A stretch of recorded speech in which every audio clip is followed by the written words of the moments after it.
പോവാ ഏ എവിടെയാ എവിടെയാ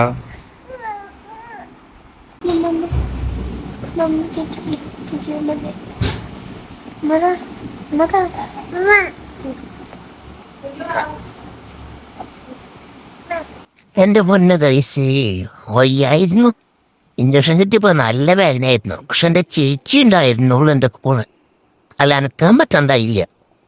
പക്ഷെ എനിക്ക് കുറേ മെസ്സേജുകൾ വന്നു കേട്ടോ. നിങ്ങൾ അതൊന്ന് ഞാൻ കാണിച്ചു തരാം. ഇത് പകുതിയുള്ളൂ, ഇനിയും കുറേ ഉണ്ട് ഇതുപോലത്തെ. ഇഷ്ടം പോലെ ആൾക്കാർ എനിക്ക് മെസ്സേജ് വിളിക്കുന്നുണ്ടായിരുന്നു, ഫേസ്ബുക്കിലും ഇൻസ്റ്റഗ്രാമിലും. അപ്പൊ എല്ലാവർക്കും നന്ദി ഉണ്ട് കേട്ടോ. ഇത്ര അല്ലാട്ടോ, അധികം കൂടുതലുണ്ട്. എന്നാലും ഞാൻ കുറച്ച് കാണിച്ചിട്ടുള്ളൂ. അപ്പൊ എന്നെ ഇത്രയധികം ആൾക്കാർ സ്നേഹിക്കുന്നുണ്ടെന്ന് അറിഞ്ഞതിൽ വളരെ സന്തോഷം. അതുപോലെ ഗിഫ്റ്റുകളൊക്കെ കുറച്ചുപേര് അങ്ങനെ അയച്ചു തന്നിട്ടിരിക്കുന്നുണ്ട്. അതിലും വളരെ സന്തോഷം. അപ്പൊ എല്ലാവരോടും നന്ദി, സ്നേഹം. ഐ ലവ് യു ഉമ്മ.